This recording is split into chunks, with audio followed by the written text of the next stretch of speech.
My sister mocked my career in front of everyone. After I quietly left her baby shower, she walked into a surprise that shattered her smile. I'm 29 years old, and last month I learned that sometimes the most devastating responses come not from explosive confrontations, but from quiet actions that force people to face the consequences of their cruelty. My sister Veronica has spent years belittling my career as a firefighter, treating my choice to serve the community as somehow inferior to her corporate success. But when she publicly humiliated me at her baby shower in front of our entire family, I decided it was time she understood exactly what my inferior career actually meant.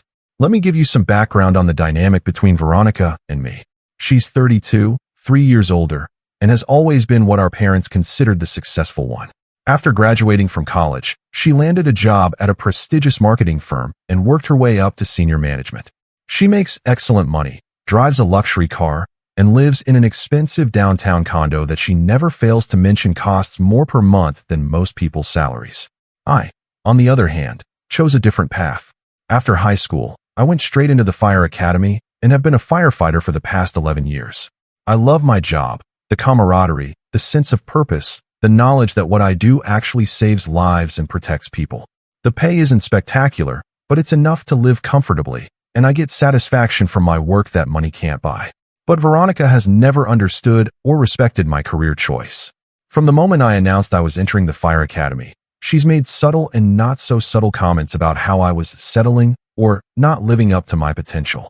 She'd make jokes about me playing with hoses while she was building her career, or suggest that I was just looking for a job that didn't require much thinking.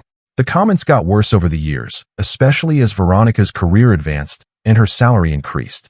She'd compare our lifestyles at family gatherings, pointing out her expensive purchases or exotic vacations while making sympathetic comments about how public service jobs just don't pay what they should.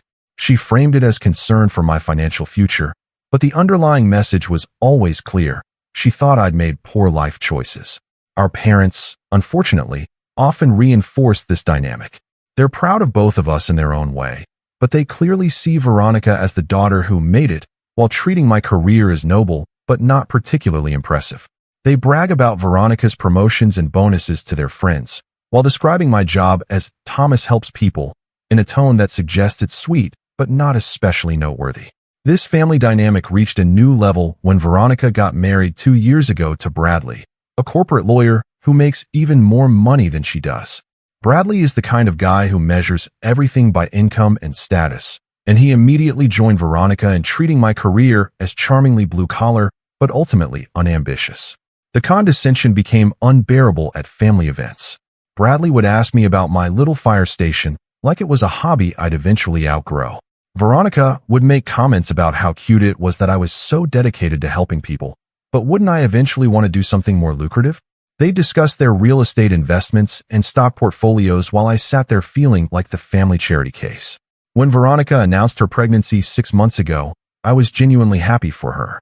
Despite our differences, she's my sister, and I wanted to be supportive during this important time in her life. I offered to help with baby preparations, attended doctor's appointments when Bradley was traveling for work, and even helped them move some furniture when they decided to convert their spare room into a nursery. But even during her pregnancy, Veronica couldn't resist making digs about my career. She'd make comments about how I was so good with manual labor, or joke that at least one uncle would be able to teach her child practical skills since Bradley and she were both too educated for that kind of work.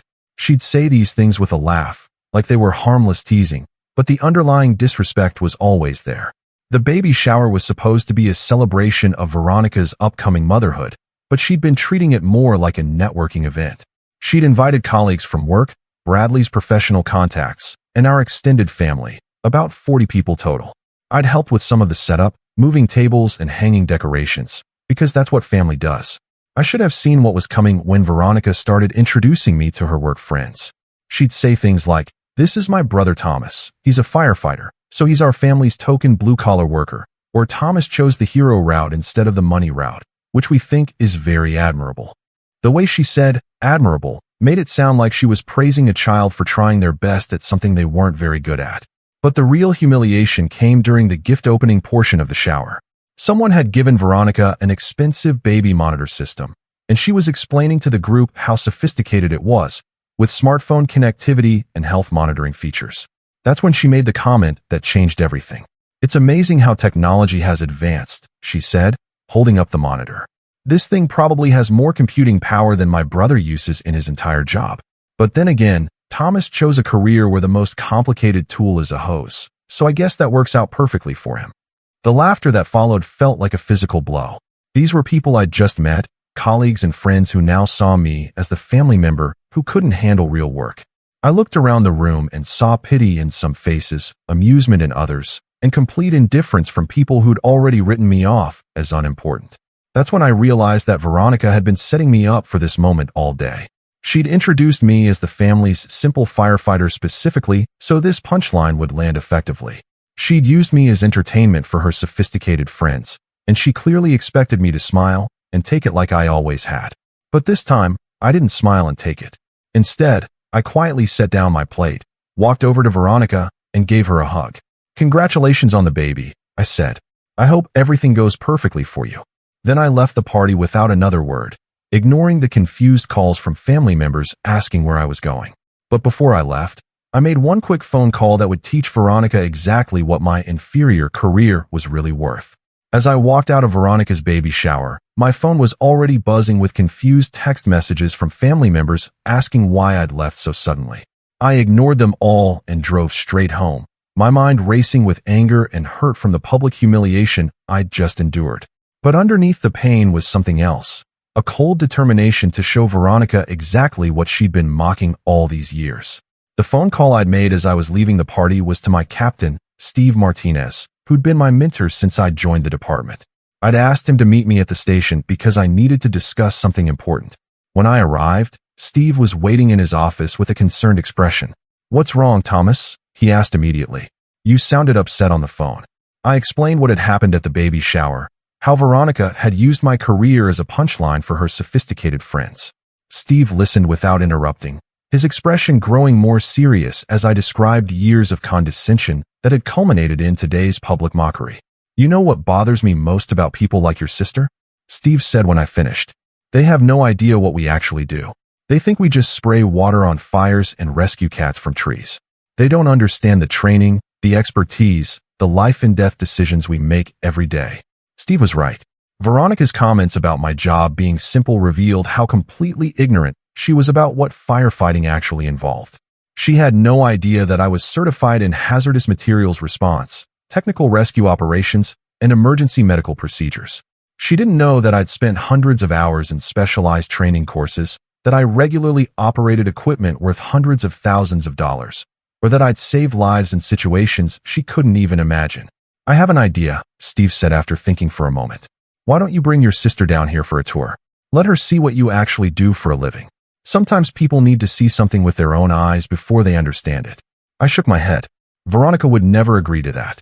She'd see it as beneath her, or she'd find some way to turn it into another joke about my simple little job. That's when Steve suggested something that gave me an idea, a way to show Veronica the reality of my career without giving her the chance to dismiss it or make jokes about it. "What if she didn't have a choice about seeing it?" he asked. "What if she experienced firsthand what your simple job actually looks like?" We talked for another hour, and by the time I left the station, I had a plan. It would require some coordination and perfect timing, but if it worked, Veronica would never again be able to mock my career with ignorant confidence. The first step was reaching out to my contacts in the emergency services community. After 11 years as a firefighter, I knew people in police departments, paramedic services, and emergency management throughout the region. I also knew the protocols for different types of emergency responses and how various agencies coordinated during crisis situations. The second step was more delicate. I needed to ensure that Veronica would be in exactly the right place at exactly the right time to witness something that would fundamentally change her understanding of what I do for a living. This required some research into her schedule and habits, which wasn't difficult since she documented her entire life on social media. I knew that Veronica had a routine every Tuesday evening of going to an upscale yoga class downtown, followed by dinner at an expensive restaurant with her friends. She'd posted about this routine countless times, always emphasizing how sophisticated and health-conscious her lifestyle was compared to people who lived simpler lives. What Veronica didn't know was that the yoga studio she attended was located in a high-rise building that presented unique challenges for emergency response. The building was relatively new, with complex ventilation systems, multiple elevator banks, and floor layouts that required specialized knowledge to navigate during emergencies.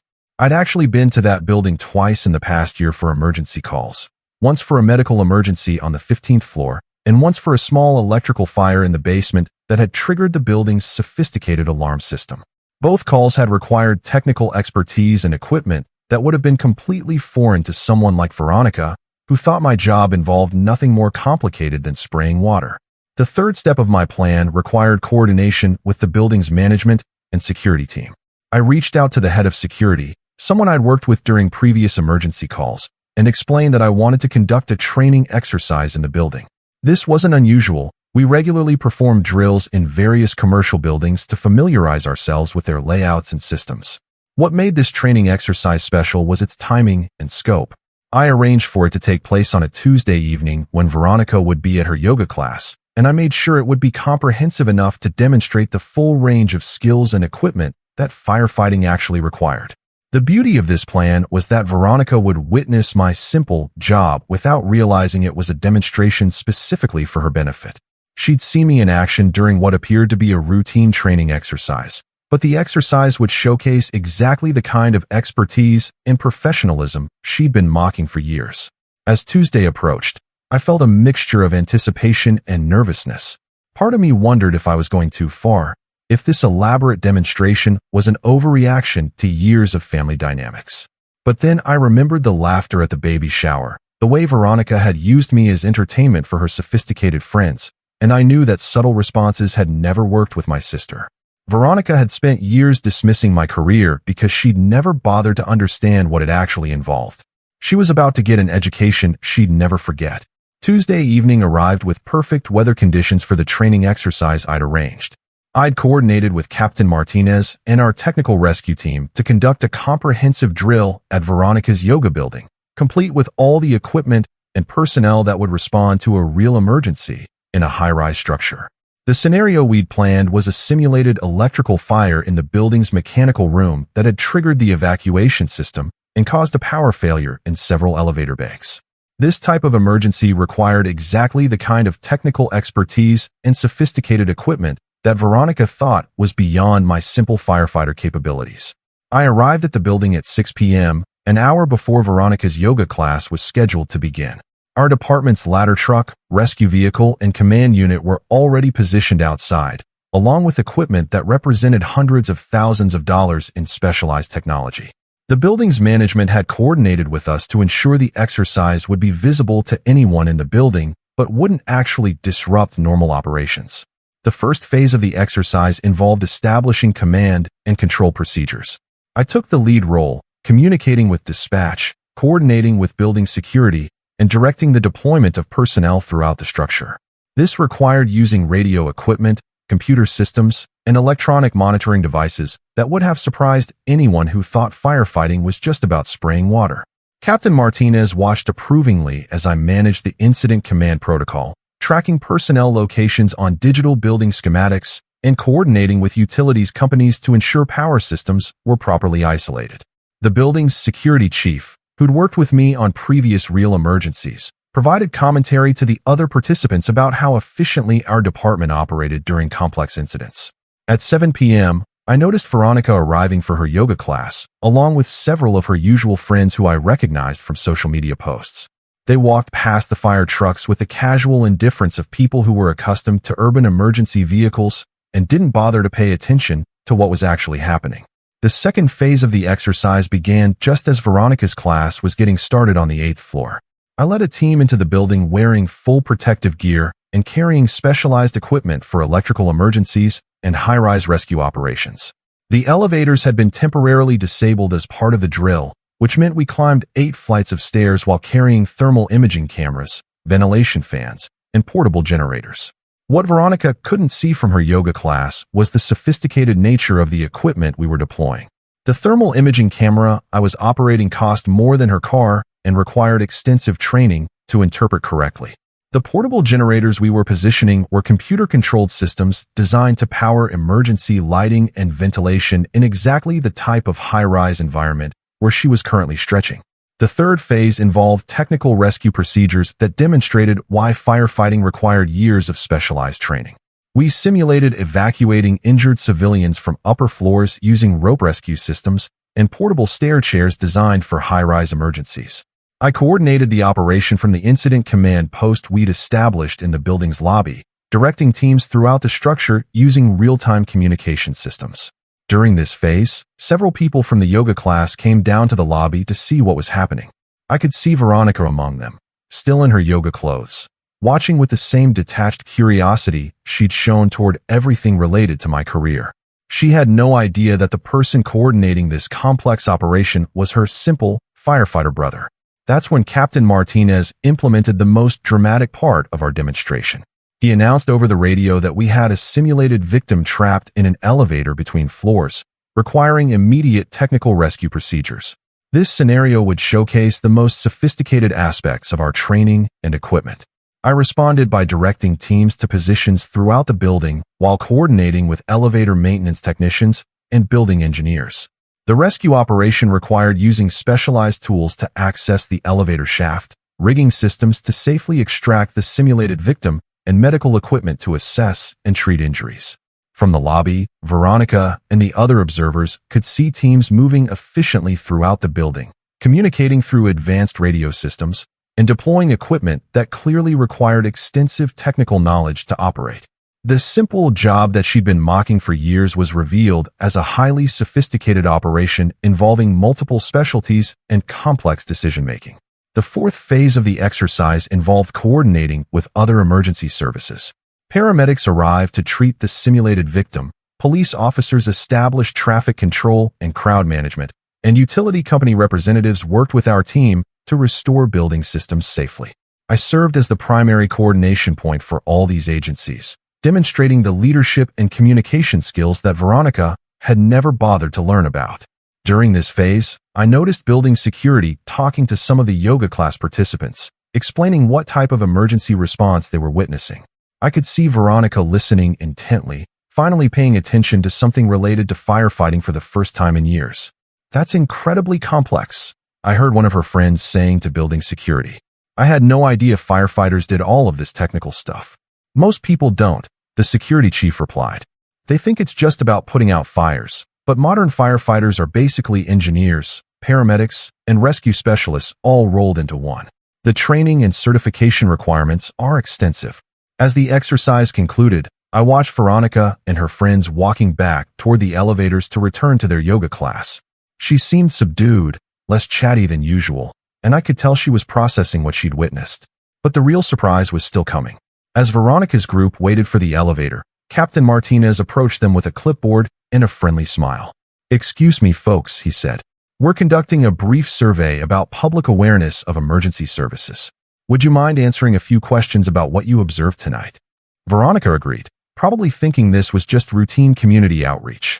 She had no idea that she was about to learn exactly who had been coordinating the sophisticated operation she'd just witnessed. Captain Martinez began his survey with standard questions about what the yoga class participants had observed during the training exercise. Veronica and her friends described seeing a well-coordinated emergency response with sophisticated equipment and professional personnel, exactly the kind of operation that had nothing in common with her stereotypes about firefighting. "It was really impressive," Veronica said to Captain Martinez. "Much more technical than I expected. The person coordinating everything seemed to really know what they were doing." "That's interesting," Captain Martinez replied. "What did you think about the incident commander's performance specifically?" Veronica considered the question seriously, clearly not realizing she was being set up for the revelation of her life. "He seemed very professional and knowledgeable," she said. "You could tell he had extensive training and experience. It was obvious he understood all the technical aspects of the operation and could manage multiple teams simultaneously." Captain Martinez nodded approvingly. "That's exactly right. The incident commander tonight has 11 years of experience and dozens of specialized certifications. He's one of our most skilled firefighters, certified in technical rescue, hazardous materials response, and emergency medical procedures." "That's impressive," one of Veronica's friends said. I never realized firefighting involved so much technical expertise. Most people don't, Captain Martinez agreed. They have outdated ideas about what we do. But modern firefighting requires extensive education, ongoing training, and the ability to operate sophisticated equipment under life and death pressure. Then came the moment I'd been waiting for. I'd like you to meet our incident commander, Captain Martinez said, gesturing toward me as I approached the group. This is Thomas Mitchell, one of our finest firefighters and the person who coordinated tonight's entire operation. The expression on Veronica's face went through several stages in rapid succession. First confusion, then recognition, then shock, and finally something that looked like panic. Her friends turned to look at me with new interest, clearly trying to reconcile the professional they'd just watched in action with whatever Veronica had told them about her brother's simple job. Thomas, Captain Martinez continued, these folks were just telling me how impressed they were with your performance tonight. They had no idea that firefighting involved such technical complexity and professional expertise. I looked directly at Veronica, who seemed unable to speak. Thank you, I said to the group. I'm glad you found it educational. A lot of people have misconceptions about what we do. They think it's just about spraying water on fires, but modern emergency response requires extensive technical knowledge and sophisticated equipment.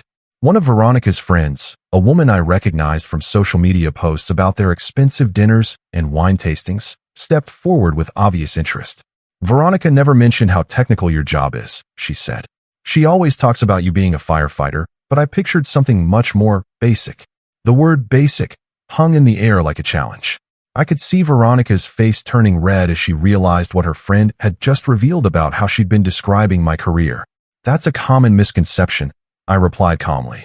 Emergency response today involves everything from computer-controlled equipment to complex medical procedures. The thermal imaging camera I was using tonight costs more than most people's cars and requires extensive training to operate effectively. Captain Martinez was clearly enjoying this educational opportunity.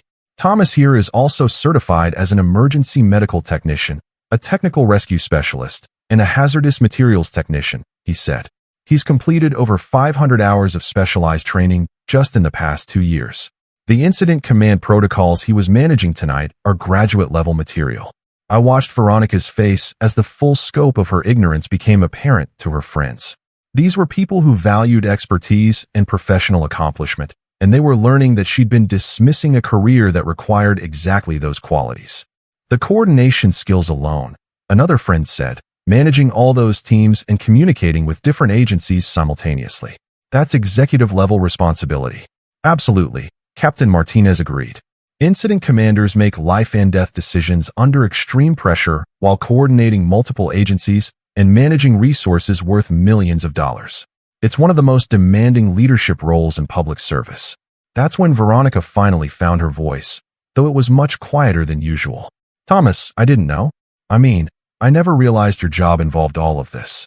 I looked at my sister, this woman who'd spent years making me feel inferior for choosing public service over corporate profit, and felt a mixture of satisfaction and sadness. I tried to tell you about my work over the years, I said gently, but you were never interested in learning about it. You'd already decided it was simple and unimpressive, so you never bothered to ask what I actually do. The silence that followed was uncomfortable for everyone except me. Veronica's friends were looking at her with expressions that suggested they were reevaluating everything she told them about her family dynamics. Captain Martinez broke the silence by handing me a clipboard. Thomas, could you brief these folks on the equipment costs for tonight's exercise? I think they'd find it interesting. I spent the next 10 minutes explaining the value and complexity of the equipment we deployed, the years of training required to operate it safely, and the certification requirements for different aspects of emergency response. Veronica's friends asked intelligent questions and seemed genuinely impressed by the scope of knowledge and responsibility my job required. Through it all, Veronica stood quietly to the side, probably realizing that her sophisticated friends now saw her as the ignorant one, the person who'd been mocking expertise she didn't understand. As the group prepared to return to their yoga class, one of Veronica's friends turned to me with a smile. Veronica is so lucky to have such an accomplished brother, she said. You must be proud of him, she added, looking at Veronica expectantly. For the first time in years, my sister was completely speechless. 2 weeks later, Veronica called to apologize and ask if she could tour the fire station to learn more about my work. Some lessons, apparently, take public humiliation to sink in. But the most satisfying part wasn't her apology. It was knowing that she'd never again be able to make ignorant comments about my career without remembering the night she discovered what firefighting actually involves.